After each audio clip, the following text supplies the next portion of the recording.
এক খণ্ড মেঘমালা আমার নবীকে ছায়া দিতেছে, আর নবীজির পাশে ছাগলগুলি যার যার মতোই খানা খায়, যার যার মতোই ঘাস খায়। কিন্তু ছাগলগুলাকে নবীজি রাখালিও করেন না, অথচ ছাগল রাখালি করা কত কঠিন। যারা ছাগল রাখালি করে তারা বুঝে ছাগল অত্যন্ত বিয়ারা একটা জাতি, ধৈর্য ছাড়া ছাগল রাখালি করা সম্ভব হয় না। এইদিকে যদি নিতে চান ছাগল ওই দিকে যেতে চায়, সামনে যদি আনতে চান ছাগল পিছনে যেতে যায়, আবার পিছনে যদি আপনি তার মর্জি মতো আপনি তার পিছনে নিতে চান তখন ছাগল কিন্তু আবার সামনে আসতে চায়। এই হলো ছাগলের আদত। আপনি যেদিকে নিতে চাইবেন ছাগল ওদিকে কখনো যেতে চাইবে না।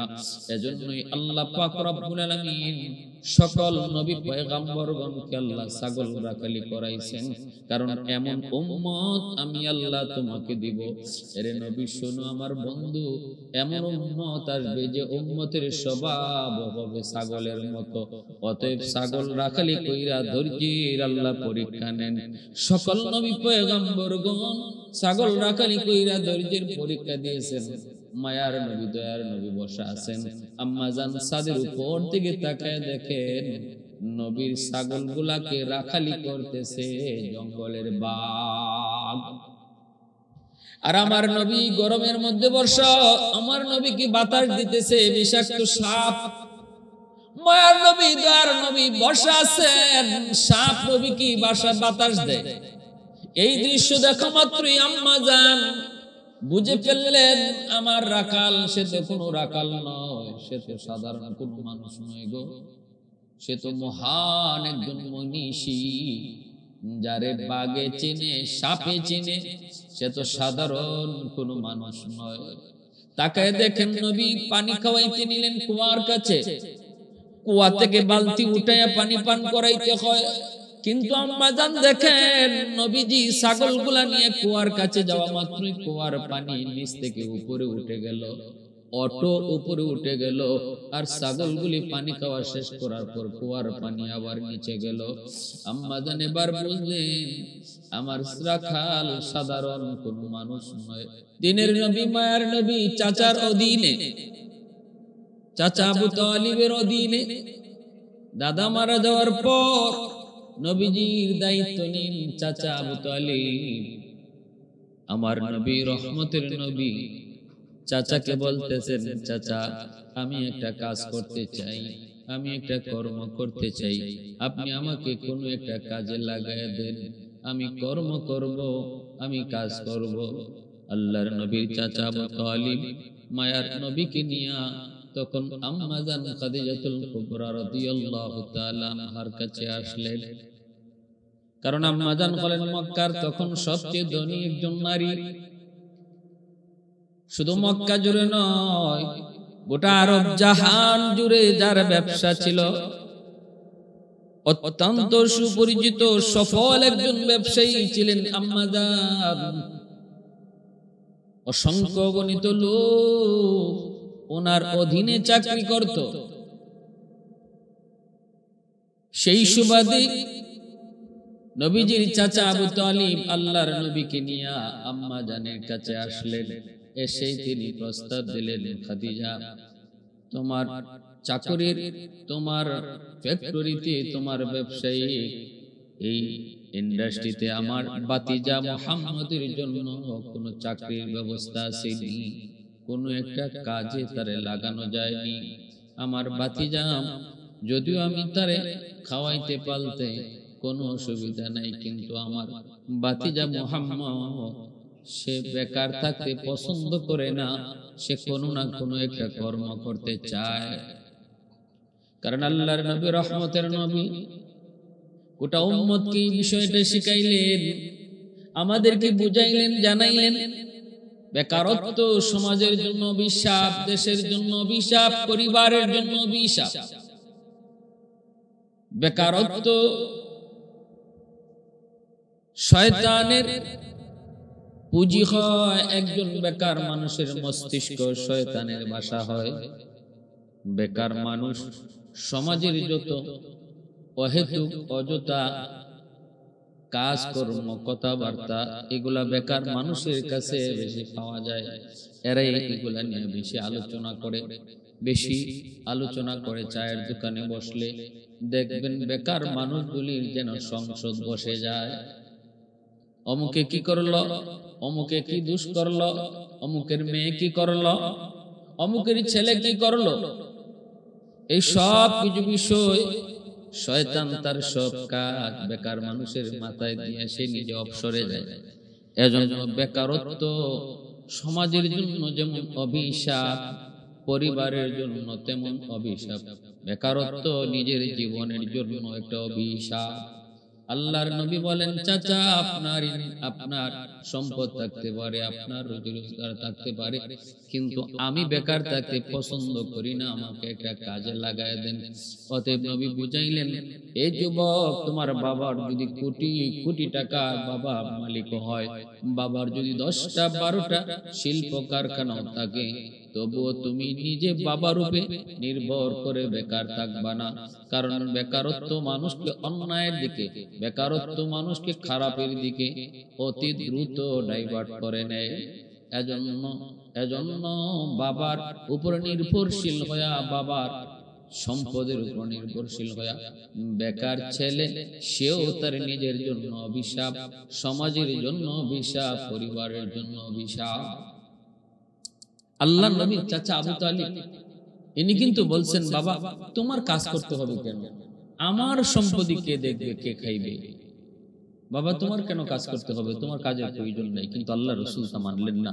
রাসূল বলেন, না চাচা, আমি একটা কর্ম করব, আমাকে যে কোনো একটা কাজের আপনি সন্ধান দেন, একটা কাজে লাগাই দেন, কাজ করব। রাসূল সাল্লাল্লাহু আলাইহি ওয়াসাল্লামের আবদারে রাসূলের চাচা আবু তালিব তিনি আল্লাহর নবীকে নিয়ে আম্মা জান খাদিজাতুল কুবরার কাছে আসলেন। কে সেই মহিষী নারী? আম্মা জান মক্কার সবচেয়ে ধনী নারী। আম্মা জান তখন মক্কার মানুষের কাছে অত্যন্ত প্রশংসনীয়, চারিত্রিক দিক দিয়েও আম্মা জানের কোনো স্পট নাই, কোনো দাগ নাই, যার কারণে মক্কার মানুষ আম্মা জানকে তাহেরা কয়ে ডাকতো, পবিত্র কয়ে ডাকতো, যেহেতু তার চরিত্রের ভিতরে বিন্দু পরিমাণ কোনো স্পট নাই, কোনো দাগ নাই, কোনো কলঙ্ক নাই। এজন্য আম্মা জানকে তারা তাহেরা কয়ে ডাকতো। যদিও ওই সময়টাতে মানুষের চরিত্র যে ভালো রাখতে হবে কোনো খেয়ালই তখন ছিল না, কারণ কোন মানুষের চরিত্র তখন ভালো না। যুগটা ছিল জাহিলি যুগ, অন্ধকার যুগ। অন্ধকার যুগে একজন নারী তার চরিত্রকে সুন্দর রাখা এবং পুত পবিত্র রাখা জানতেন কোনো বিষয় নয়, অত্যন্ত কঠিন থেকে কঠিন একটা বিষয়। আমার আল্লাহ তার কুদরতি হাতে আম্মা জানকে পুত পবিত্র বানায় রাখছেন, কারণ আমার আল্লাহ পাকের কুদরতি হাতে লেখা আম্মা জানের সাথে তার হাবিবের বিবাহ বন্ধন হবে। এজন্য আল্লাহ নিজের থেকেই একদম কুদরতি ভাবে হেফাজত করে রাখছেন যাবতীয় পাপ পঙ্কিলতা থেকে, যাবতীয় খারাপি থেকে আল্লাহ তার কুদরতি ভাবে হেফাজত করে রাখছেন। আবার অত্যন্ত সুন্দরী, যার কারণে মক্কার মানুষ ধনী ধনী ফ্যামিলির যুবক আম্মা জানকে বিয়ের প্রস্তাব দেয়, কিন্তু বিয়েতে রাজি হন না। কারণ এর আগে আম্মা জানের আরো 2টা বিবাহ হয়েছে। প্রথম বিবাহ হয়েছে আম্মা জানের বনু তামিম গোত্রের একজন যুবকের সাথে, যার নাম আবু হালা। মানুষ তাকে হালার সন্তানার বাবা হিসাবে চিনত, জানত। আবু হালার সাথে আম্মা জানের প্রথম বিবাহ, তার বংশ ছিল বনু তামিম। এই আবু হালা ইন্তেকালের পর তিনি আরেকটা বিবাহ বন্ধনে আবদ্ধ হয়েছেন, কিন্তু ওনার সন্তান, প্রথম ঘরের সন্তান আবু হালা, সেও এক সময় নবী কালেমা পড়ে মুসলমান হয়ে আল্লাহর নবী সাহাবী খাতায় নাম লিখান। আম্মা জান বিবাহ বসেন না, কারো প্রস্তাব তিনি গ্রহণ করেন না, ব্যবসায় মনোযোগ দিয়ে দিলেন। শাম সিরিয়া জুড়ে তার ব্যবসা ছড়ায় ছিটে আছে। ওই অবস্থায় আম্মা জানের কাছে যখন নবীর চাচা আবু তালিব নবীকে নিয়ে হাজির হলেন আর বললেন, খাদিজা তোমার কাছে কোনো কাজের সন্ধান আসেনি? তোমার ফ্যাক্টরিতে তোমার ব্যবসায়িক এই সমস্ত ব্যবসায়িক কার্যক্রমের জন্য কোনো একটা পোস্ট খালি আসেনি যে পোস্টে আমার ভাতিজা মুহাম্মদকে চাকরি দেওয়া যায়? আমার ভাতিজা বড় অত্যন্ত চরিত্রবান, আমার ভাতিজা বড় আখলাকওয়ালা, আমার ভাতিজা অত্যন্ত নম্র ভদ্র, অত্যন্ত বিচক্ষণ, আমার ভাতিজার মক্কার মানুষ তুমি নিজেও জানো তাকে আল আমিন বলে ডাকে, সত্যবাদী হিসাবে ডাকে। অতএব আমি আবু তালিব আমার ভাতিজার চারিত্রিক সার্টিফিকেট দিলাম, কোনো অসুবিধা নাই, যদি সুযোগ থাকে আমার ভাতিজাকে একটা চাকরি দাও। আম্মাজান তখন খুশি হলেন। আম্মাজান বললেন, আবু তালিব আপনার ভাতিজাকে আমার ফ্যাক্টরিতে চাকরি দেওয়া এটা আমার জন্য আরো ভাগ্য।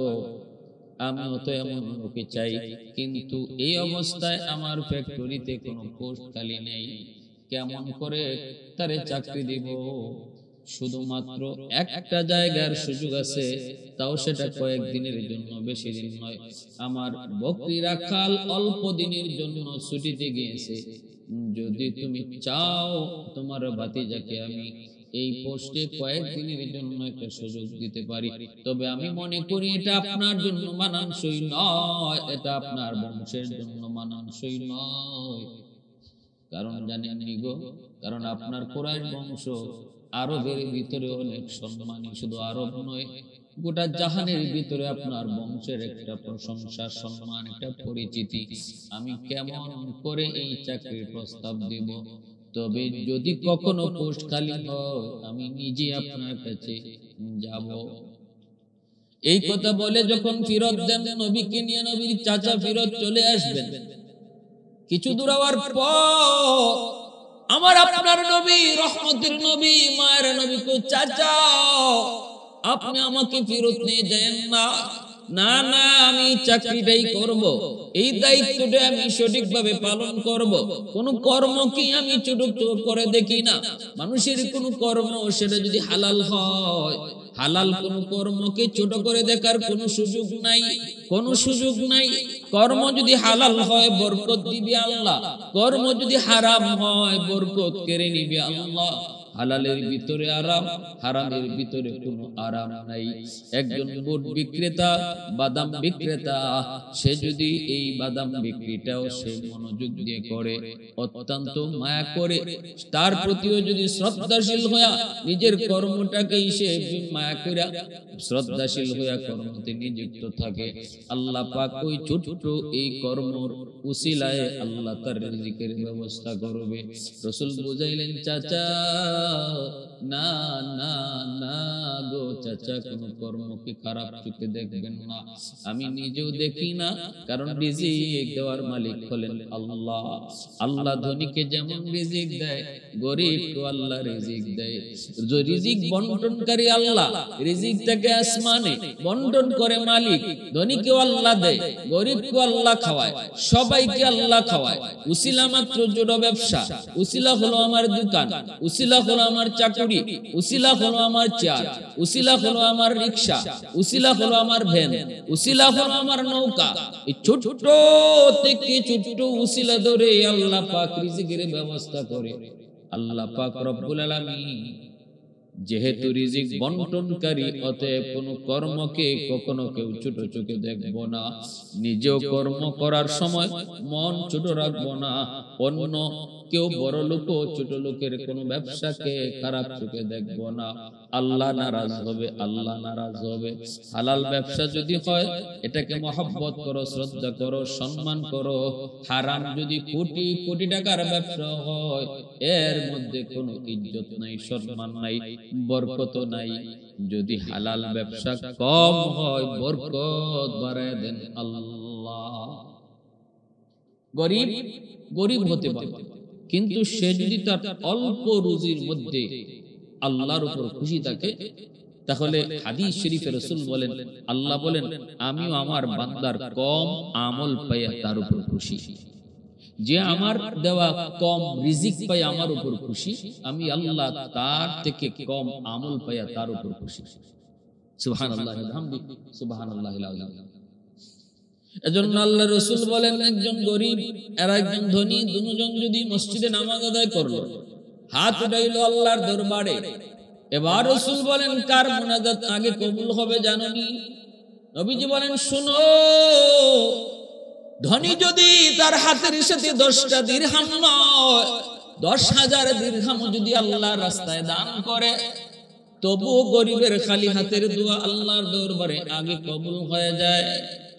এতটা সম্মান, এতটা ইজ্জত, যদি একজন গরিব মানুষ তার রুজি কম, তার রোজগার কম, এরপরও আল্লাহর উপর খুশি থাকে, এরপরও সে আল্লাহর বিধিবিধান মাইনা চলে, গরিবী হালতে যদি মসজিদে যায়, গরিবী হালতে যদি বিবি বাচ্চারে পর্দায় রাখে, গরিবী হালতে যদি আল্লাহর ডরায়, আল্লাহ পাক রব্বুল আলামিন তার মর্যাদা দুনিয়াতে কত বাড়ায়, দুনিয়াতে বাড়ায় তার হাত আর ধনীর হাত, দুই হাতের মধ্যে গরিবের হাত আল্লাহর কাছে আগে কবুল হয়।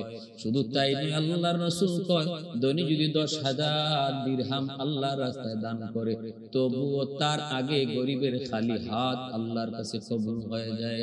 কিয়ামতের ময়দানে রাসূল কয় আমি যখন জান্নাতে আগে ঢুকবো, আমার সাথে গরিবরাই সবার আগে জান্নাতে ঢুকবে।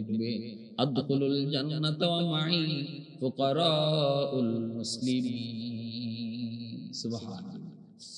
ওয়াল্লাইলু মিকি যুলফি মুহাম্মাদ কাতারান্নুম, ওয়াল্লাইলু মিকি যুলফি মুহাম্মাদ কাতারান্নুম, ওয়াশ-শামসু মিন খুসারায়ে আহমদ কাতারান্নুম, والفجر में है सुबह रिसालत की बशारत, والعصر में है दौर नबूवत की बशारत, हर फूल में है रूय मदीना का तबस्सुम, हर फूल में है रूय मदीना का तबस्सुम, शाखों की लचक में बेक़दा पाक तकल्लुम, यासीन से मौला ने कभी उनको पुकारा, हामीम कभी और कभी तासीम इशारा, ये रमज़ है कुछ आशिक़ माशूक़ माबैन, समझाए जिन्हें खल्क़ों में एक सरवर कौनैन, समझाए जिन्हें खल्क़ों में एक सरवर कौनैन। এজন্যই রাসূল বলেছেন, চাচা আপনি ওই ছাগল রাখালিটাকে ছোট মনে করেন না, চাচা গো ছাগল রাখালিটাকে ছোট মনে করেন না, যদিও কাজটা ছোট কিন্তু 100% হালাল। আমি কাজের প্রতি সম্মান দেখাই, চাচা আমার আপনি এই কাজটাই দেয়া দেন। রিজিক তো দিবেন আল্লাহ, রিজিক তো মালিকের হাতে, রিজিক তো মানুষের হাতে না, কর্মের উপরে রিজিক আসে না, রিজিক বন্টন করেন আল্লাহ। চাচা রাসূলকে নিয়ে আবার উম্মাদানের কাছে আসলেন। এর দ্বারা মেসেজ গোটা মুসলিম উম্মার জন্য, যুবকরা শোনো, বেকারত্ব সমাজের জন্য অভিশাপ, দেশের জন্য অভিশাপ, পরিবারের জন্য অভিশাপ, ব্যক্তির জন্য, তোমার নিজের জন্য অভিশাপ। অতএব বেকার থাকার চেয়ে কর্ম ছোট হোক, এই ছোট কাজের মধ্যে লেগে থাকা, এটা আমার নবীর আদর্শ, এটা আমার নবীর শিক্ষা, আমার নবীর আদর্শ। আর যারা আমরা খুব কোটি কোটি টাকার ব্যবসা করি, আর যারা খুব ছোট্টখাটো একটা দোকান নিয়ে বসছে, তারও হেয় চোখে দেখবেন না, ছোট চোখে দেখবেন না, সাবধান, কারণ আল্লাহ নারাজ হবে। রিজিক তুমি কোটিপতির হাতেও না, আর বুট বিক্রি করা বাদাম বিক্রেতার হাতেও রিজিক না, রিজিক তো মালিকের হাতে। আল্লাহ রিজিক বন্টন করে। দেখবেন কোটি টাকার মালিকের অভাব যায় না, কিন্তু গরিবের অল্প কামাই করে তার কোনো অভাব নাই। এর নামই হলো বরকত। আল্লাহ পাক রব্বুল আলামিনের হাতে যেহেতু রিজিক, এজন্য আল্লাহ এইভাবে বন্টন করে। আমার ভাইয়েরা, বন্ধুরা, যুবক, এজন্য বলি দিলটা নরম করে কথাগুলি বোঝার চেষ্টা করো। আম্মা জানের কাছে আবার নবীকে নিয়ে ফেরত আসলেন। নবীজির চাচা আবু তালিব আম্মা জানের কাছে এসে আবার বলতেছেন, খাদিজা আমার ভাতিজা এই কাজটাকে পছন্দ করেছে, অসুবিধা নাই, এই কাজটাই আমার ভাতিজারে দেন। আম্মা জানের কাছ থেকে এই কাজটা বুঝে নিলেন। এরপরে চাচা নবীকে সেখানে দিয়ে চলে আসলেন। আল্লাহর নবী এইবার ছাগল রাখালি করেন, সকালে নিয়ে যান, বিকেল বেলা ছাগলগুলি নিয়ে আসেন। প্রথম দিন আসার পর আম্মা জান তাকায় দেখেন প্রতিটা ছাগলের পেট ভরা একদম খাদ্যে, প্রতিটা ছাগল পেট ভরে খাবার খেয়ে এসেছে। আম্মা জান তো অবাক, আগে তো কখনো আমার ছাগল এইভাবে খানা খায় পায় নাই, আমার রাখাল কোথায় ছাগল রাখালি করে, আর আগের রাখাল কোথায় রাখতো? ঘটনা কি? পরের দিনও একই হালত।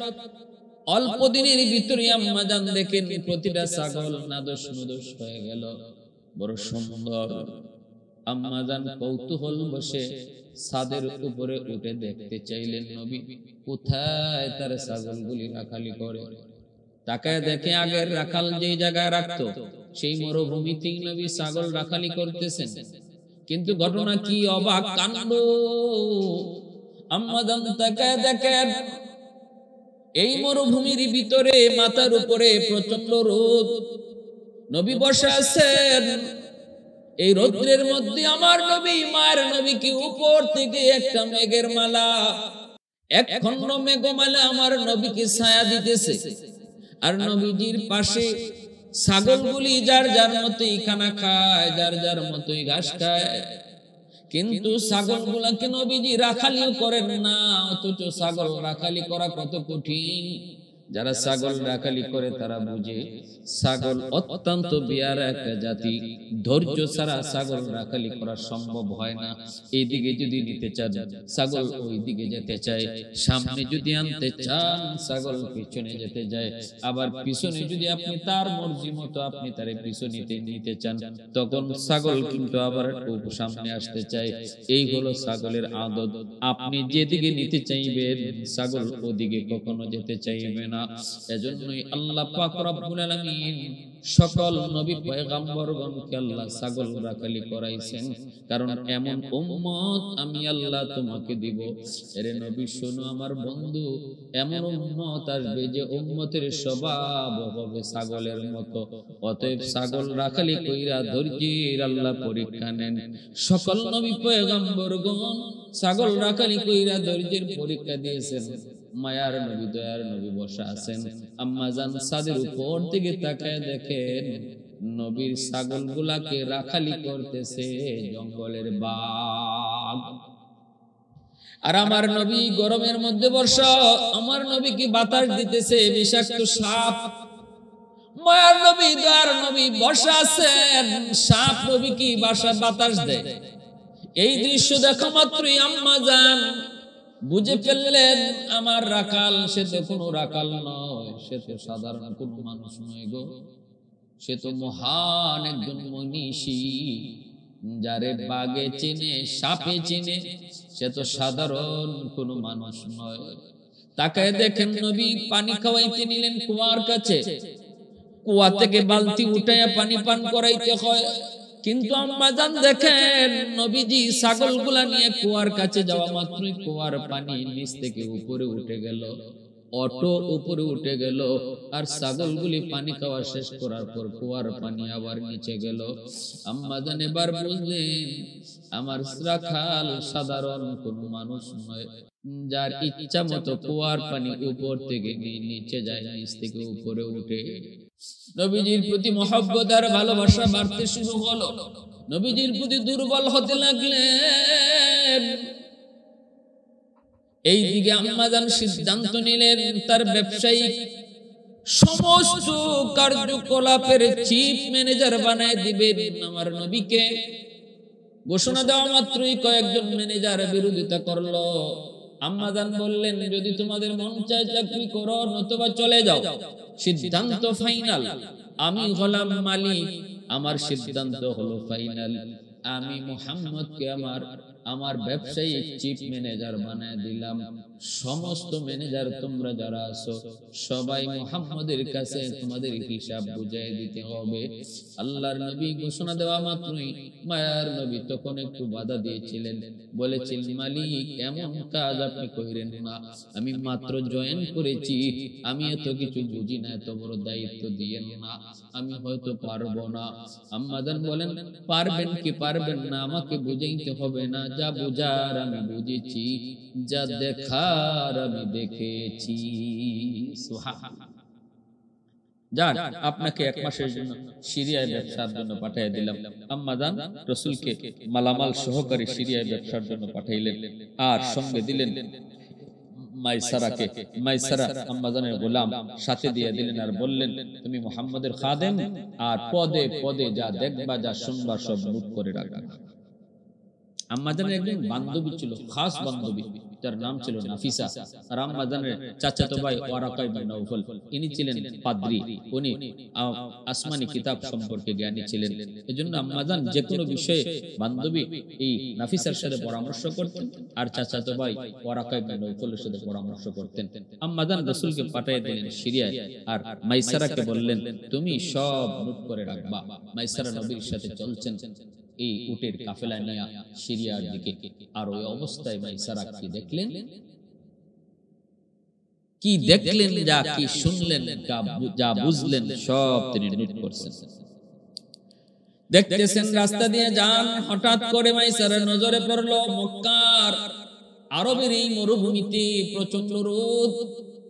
নবীজি যেই দিকে যান আল্লাহর নবীর মাথার উপরে ওই যে আম্মাজান দেখেছিলেন এক খণ্ড মেঘমালা নবীকে ছায়া দেয়, এই ছায়া দিয়া দিয়া নবীকে সিরিয়ার দিকে নিয়ে যাচ্ছে।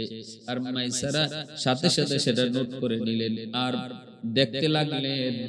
একটু পরেই দেখতেছেন মায়ার নবী দয়ার নবী যেই দিকে যাইতেছেন ওই দিকে সমস্ত গাছপালা ডানে বামে যা ছিল সবগুলি গাছপালার মাথাগুলি নুইয়া নুইয়া নবীকে সম্মান জানায়।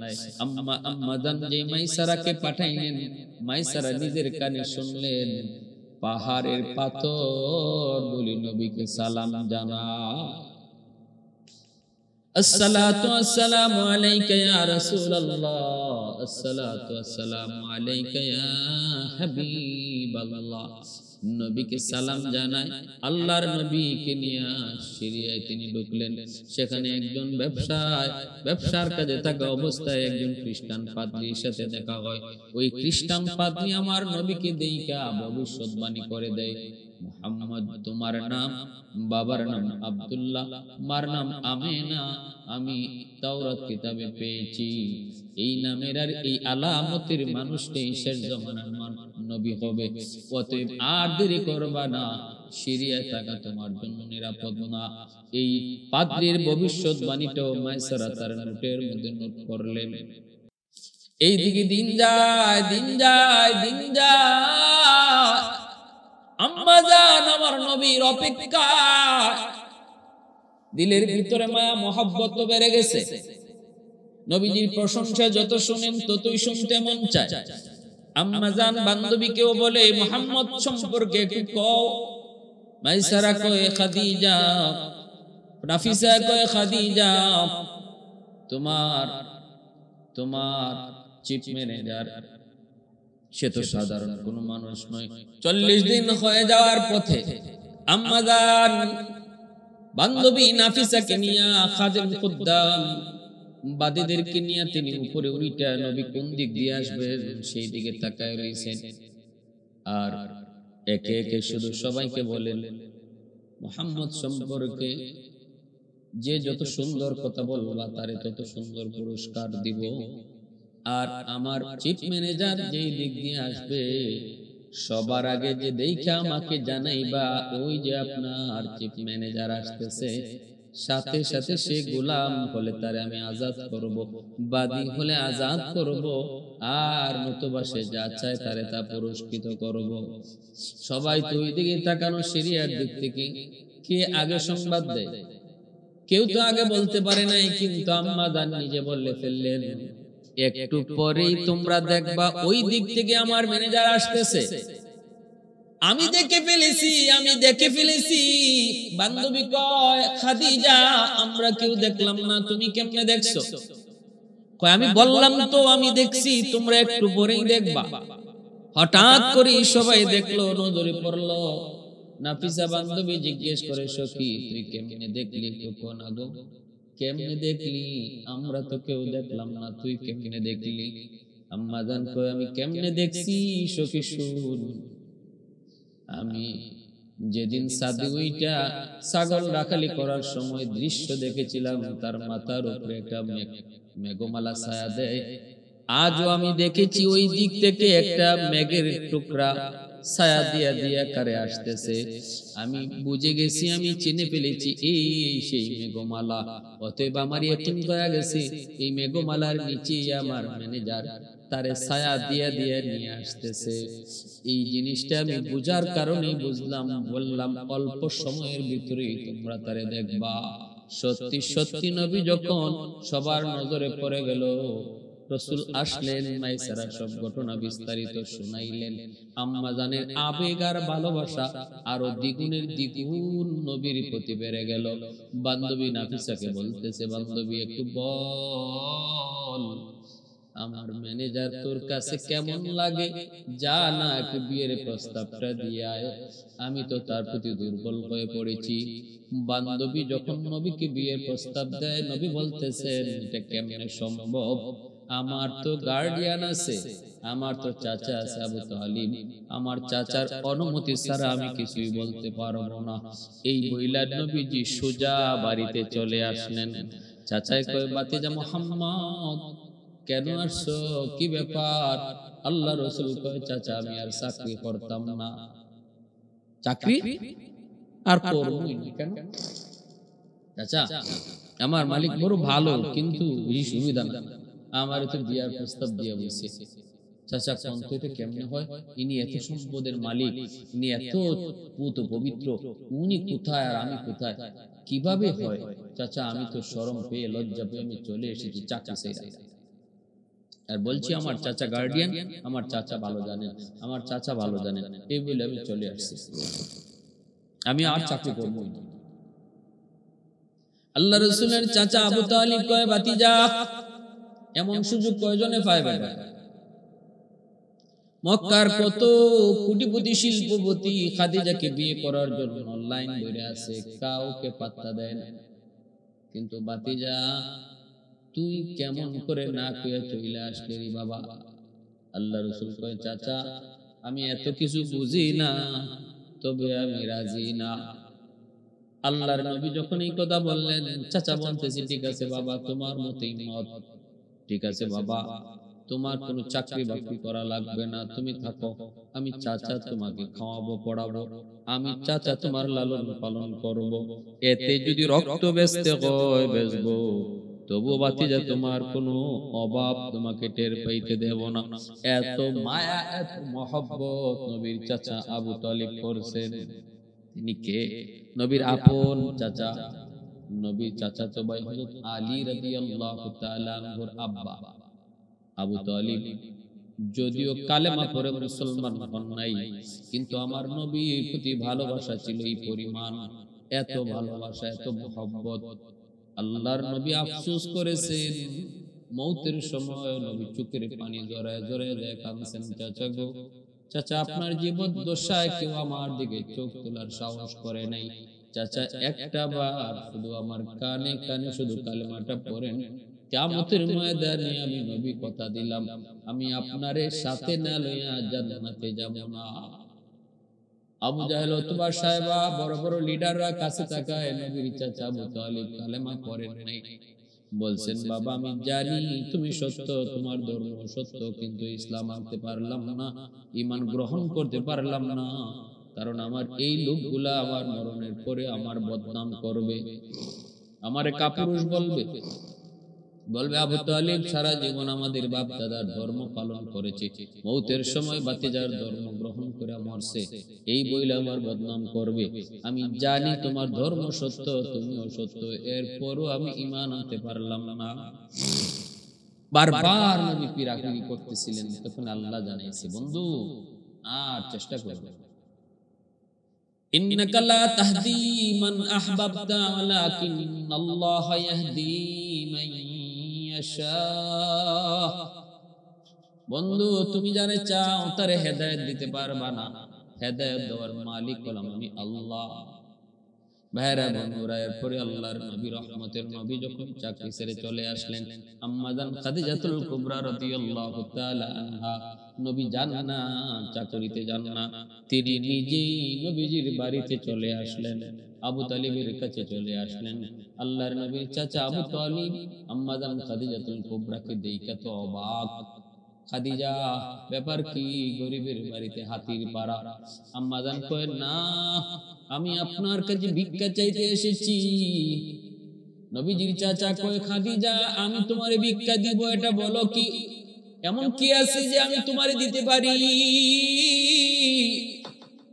আম্মাজান কয়, আপনার কাছে এমন আছে যা আপনি আমারে দিতে পারেন, আছে বিধায় আমি ভিক্ষা চাইতে এসেছি। নবীজির চাচা কয়, কোন জিনিস? আম্মাজান কয়, আপনার ভাতিজা মুহাম্মদ, আপনার ভাতিজা মুহাম্মদ, যদি আপনি আমাকে আপনার ভাতিজার পুত্রবধূ বানান, আপনার ভাতিজার বধূ বানায় আপনার বাড়ির ঝাড়ু দেওয়ার একটু সুযোগ দেন, আমি খাদিজা সারা জীবনের জন্য কৃতজ্ঞ থাকবো। আমি আপনার ভাতিজার বধূ হতে চাই, যদি দয়া করে আপনি আমাকে গ্রহণ করেন। আল্লাহর নবীর চাচা আবু তালিব এবার বুঝলেন ঘটনা তো সত্যই, আমার ভাতিজাও তো এমনই বলেছে। আল্লাহর নবীর কাছে গেলেন, যা বলতেছে, ভাতিজা খাদিজা তো নিজেই চলে এসেছে বিয়ের প্রস্তাব নিয়ে, ভাতিজা না করবি না, ভাতিজা না করিস না। বাবা একটু আমার দিকে তাকায় ক, সুযোগ সব সময় আয় না রে বাবা, জীবনে বহু কষ্ট করছি, অভাব অনটনের দিন গেছে, একটু সুযোগ আইছে দিন ঘুরাইবার, ভাতিজা একটু না করবি না, কোনা ভাতিজা, তুই একটু রাজি নি কোনা। আল্লাহ নবী কই, চাচা জান যায় কোন, 3 শর্তে আমি রাজি আছি। খাদিজা, আমার ভাতিজা 3 শর্তে রাজি। আম্মাজান কয়, 3টা না 100টা দিলেও আমি রাজি। খাদিজা 100টা শর্ত দিলেও রাজি, ভাতিজা 3টা না শর্ত আরো 2-1টা বাড়া। আল্লাহ নবী কয়, চাচা বাড়ানো লাগবে না, 3 শর্তই এনাফ। কয়, ঠিক আছে ভাতিজা, 3টা শর্ত তুই ক। খাদিজা সব মানবে, তবে ভাতিজার এই 3টা শর্তের ভিতরে অন্তত একটা শর্ত চাচার পয়সায়া কইস, কারণ জীবনে বহু অভাবে দিন গেছে, একটু চাচার দিকে তাকায় কইস রে বাবা। আল্লাহ নবী কই, ঠিক আছে চাচা, আপনি টেনশন করেন না। আল্লাহর নবী 1 নাম্বার শর্ত দিলেন, আপনার যত বাড়ি আছে সবগুলি বাড়ি, সবগুলি ঘর, মক্কায় যাদের ঘর নাই, বাড়ি নাই, ভূমিহীন যারা, তাদেরকে দিয়ে দিতে হবে। আম্মাজান কয়, আমি রাজি আছি। 2 নাম্বার শর্ত হলো, আপনার যত টাকা পয়সা আছে, নবীজির চাচা আবু তালিব নবীজির দিকে তাকায় বলতেছেন, ভাতিজা একটু চাচার পয়সা কো। নবীজি বলতেছেন, 2 নাম্বার শর্ত হলো, আমি একজন গরিব মানুষ, আপনি আমার বিবি হয়ে যদি আসেন, আমি আপনার মতো আপনাকে রাখতে পারবো না, আমার মতো আপনাকে থাকতে হবে।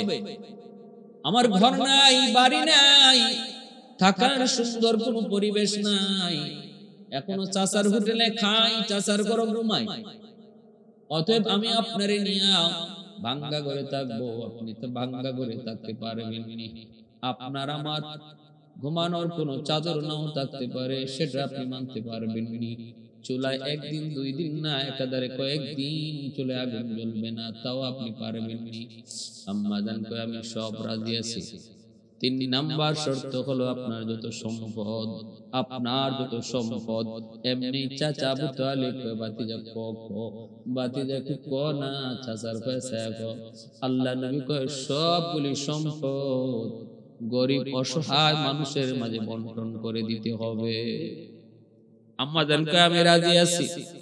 নবীজির চাচা আবু তালিবের মন খারাপ হয়ে গেল। ঘটনা কি ভাতিজা? 3টা শর্তের একটা শর্ত চাচার পয়সা কইলি না, চাচার দিকে তাকায় তুমি কইলা না।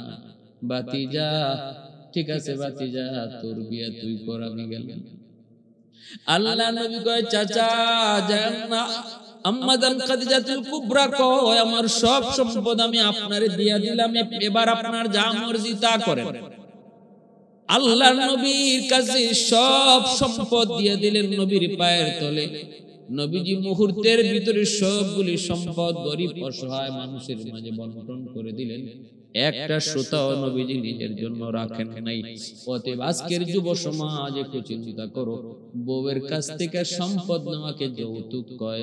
আমার নবীর পায়ের তলে সব কোটি কোটি কোটি কোটি সম্পদ দিয়ে দেওয়ার পরও নবীজি সব দান করে দিয়েছেন, একটাও নিজের জন্য রাখেন নাই। আরো ঘোষণা দিলেন যৌতুক নেওয়া হারাম। আজকে আমাদের সমাজে যেই যুবকরা, যৌতুক নেয়, যৌতুক নিয়ে বিয়ে করে, এই সমস্ত মানুষগুলা, এই সমস্ত যুবকগুলি, এরাও আজকে কবিরা গুনাতে শামিল। যৌতুকের বিয়াতে কখনো বরকত থাকে না। সমাজের মানুষ আজকে যদি আমরা এই একতাবদ্ধ হই যে যৌতুক নিয়ে যে বিয়ে হয়, বিয়েতে কেউ খাইতেও যাইব না, যাইতেও যাইব না, দাওয়াত খাইতেও যাইব না, সম্পর্ক রাখবো না, যৌতুক সমাজ থেকে উঠে যাবে। কিন্তু আমাদের সমাজে তো যৌতুক ডাইরেক্ট না নিলেও ইনডাইরেক্ট অনেকে খায়, ইবায় না গুড়ায় নেই, এমন আসেনি না? নাই। আপনার মেয়ে তো থাকবো, টেলিভিশনটা না দিলে কি দেখবো? রাত কাটাইবো কেমনে, সময় কাটাইবো কেমনে? আপনারই তো এখন দামা, ছেলে তোর জন্য দিছি আমি, এখন বিয়ার পরে তো ছেলে হয়ে দিব আপনার। এই ছেলেটা এই অফিস আদালতে যাইবো, কেমনে যাইবো? গাড়ি ঘোড়ায়, লোকাল বাসে উঠিয়া একটা মোটরসাইকেল দিলে ভালো হয় না? এইভাবে কুইয়া কুইয়া আজকে যৌতুক নেওয়া হয়, যেটা শরীয়তে সম্পূর্ণ হারাম, সম্পূর্ণ হারাম। আল্লাহ রাসূল একটা সুতা পর্যন্ত নেন নাই। আল্লাহ রাসূল সাল্লাল্লাহু আলাইহি ওয়াসাল্লাম সব সম্পদ দান করে দিলেন। বিবাহের খুতবা পড়াইলেন নবীর চাচা আবু তালিব, খুতবা পড়াইলেন। আর 20টা উট আল্লাহর রাসূল মোহর হিসেবে ধার্য করলেন, 20টা উট নবীজি মোহর হিসেবে ধার্য করলেন। আর ওই বিবাহ সুন্দর অনুষ্ঠানের মধ্যে মক্কার গণ্যমান্য লোকরাও সেখানে ছিল। মক্কার মধ্যে একটা আলোড়ন সৃষ্টি হয়ে গেল যে মুহাম্মদের কাছে খাদিজা খেপনে বিয়া বইল, মুহাম্মদের তো কিছুই নেই, মুহাম্মদের তো কিছুই নেই। আম্মা জান সব কুলা নেতা বেতারে একদিন দাওয়াত করে খাওয়াইতে আনছেন। আর আইনা বলছেন, বলো তো তোমরা কে কি কইছো, মুহাম্মদ কোন দিক দিয়ে আমার থেকে কম একটু কও না? তার চরিত্র না চারিত্রিক দিয়ে সে অনেক ভালো, সুন্দর না সুন্দর, সে অতুলনীয়, কোন দিক দিয়ে তার কমতি নাই। তো কোন দিকটা দিয়ে কমতি? সম্পদের দিক দিয়া, সম্পদের দিক দিয়া অনেক তফাৎ। বলে হ্যাঁ, সম্পদের দিক দিয়ে যখন আমার স্বামী মুহাম্মদ আমার চেয়ে নিচে আর আমি উপরে, তোমাদের সামনে আমি উপস্থিত সাক্ষী রেখে আমার সব সম্পদ আমার স্বামী মুহাম্মদকে দিয়ে দিলাম। এইবার তোমরা কও আমার কিছু আছে? বলেন না, সব কার? বলে মুহাম্মদের। এখন মুহাম্মদের আমি ভাইয়া ধন্য, মুহাম্মদ আমার ভাইয়া ধন্য, না আমি মুহাম্মদের ভাইয়া ধন্য? তোমরা কও। সবের চোখ একদম চেহারা মলিন হয়ে গেছে, সব চুপ হয়ে গেছে। আল্লাহ রাসূল সব সম্পদ পাইলেন, কিন্তু এক সুতাও নিলেন না। মক্কার গরিবদের মাঝে মুহূর্তের ভিতরে বন্টন করে দিলেন। আল্লাহ রাসূল সাল্লাল্লাহু আলাইহি ওয়াসাল্লামের সাথে আম্মা জানের বিবাহ এইভাবে আবদ্ধ হলেন। রাসূল সাল্লাল্লাহু আলাইহি ওয়াসাল্লামের যত সন্তান আছেন, 4 জন মেয়ে, জয়নব, রুকাইয়া, উম্মে কুলসুম আর ফাতেমা, এই 4 জন রাসূল সাল্লাল্লাহু আলাইহি ওয়াসাল্লামের কলিজার টুকরা মেয়ে আম্মা জান খাদিজাতুল কুবরা রাদিয়াল্লাহু তাআলা আনহার গর্ভে। আর আম্মা জানের প্রথম ছেলে সন্তান হয়েছিল যার নাম কাসেম। আর একজন ছেলে শুধু ইব্রাহিম ছাড়া বাকি ছেলেরাও আম্মা জানের গর্ভেই জন্ম নিয়েছেন। আম্মা জান রাসূল সাল্লাল্লাহু আলাইহি ওয়াসাল্লাম যতদিন তিনি জীবিত ছিলেন, ওনার জীবদ্দশায় আর কোন নারীকে বিয়ে করেন নাই। ওনার ইন্তেকালের পরে আল্লাহ রাসূল তিনি অন্য নবীগণকে বিবাহ করেছেন। ইসলামের সবচেয়ে বেশি অবদান ইসলামের মধ্যে যার, তিনি হলেন সেই মহিয়সী নারী, আমার আপনার এই গোটা উম্মার মা জননী আম্মা জান খাদিজাতুল কুবরা রাদিয়াল্লাহু তাআলা আনহা।